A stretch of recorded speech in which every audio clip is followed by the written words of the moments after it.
Hi everyone, Sue LeBrun, the Groovy Widow. I wanted to start this series of info blogs to, let you know that it's okay if you have experienced a loss and you just don't know where to pick up the pieces from and where to go.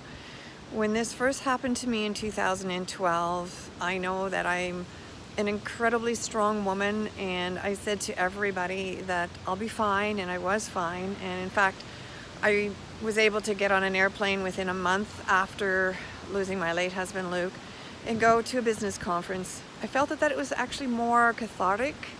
Go away, be amongst people, get my mind off things, and then when I got back I would start things anew.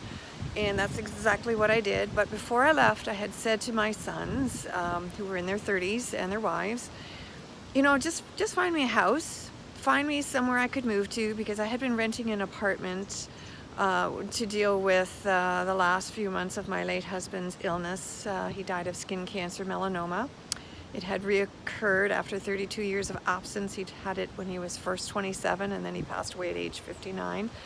But I remember saying to my sons, I don't care. I'll just get off that plane when I return from California, and you can just walk me up to the door and I'll buy it. I wasn't really ready to deal with anything other than I just knew I needed to move, because the apartment was not a good situation. I was in a neighborhood that was rushed to rent into to be closer to the hospital and hospices. And I just really felt that I needed to be close to my sons, and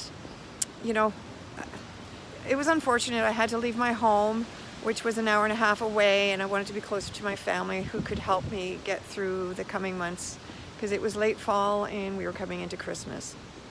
So I'm telling you all of this because over the coming days I'm going to be announcing a few things and sharing with you some of my own personal journey, and some maybe great decisions I made and others that might have been not so great, and everything is different for everyone else. But one of the first decisions that I made was to say to my sons, just go out, find me a place to live, and as soon as I get off that plane, I'll just walk in that door and turn the key and I'll be home. And that's exactly what I did. I bought a beautiful townhouse about 5 doors away from one of my sons and daughter-in-laws, and about 10 minutes away from my other son and daughter-in-law. And at first I thought it was really great that I was going to be close nearby.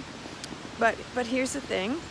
People told me don't rush decisions in that first year when you've been widowed, because often you're making decisions based on emotion, and not always the right decisions. They could be costly.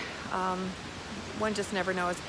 It's different and difficult at the same time, because some people are fine living in the home where they lived with their late spouse. But for me, I was in transition already.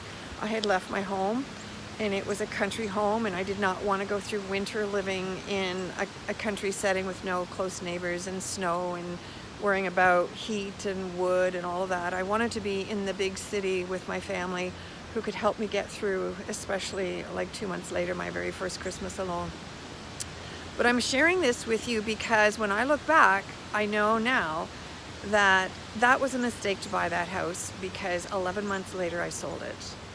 And those are reasons I'll get into another time perhaps, but I just want to say that people had encouraged me to hold off making that big decision, but at the time I was going through my own personal grief and mourning. I felt I just needed to pick up and start somewhere other than in an apartment in a neighborhood with a lot of noise and a lot of late night partying. I just needed to be near family, and that's okay. It just that decision to buy something that's a permanent decision, I thought was going to probably be a house I'd hold on to for 3 to 5 years and then sell. Circumstances changed, and I sold it 11 months later, and I took a financial loss. So tip number 1, don't rush into any big financial decisions. Thank you. Signing out for now, the Groovy Widow.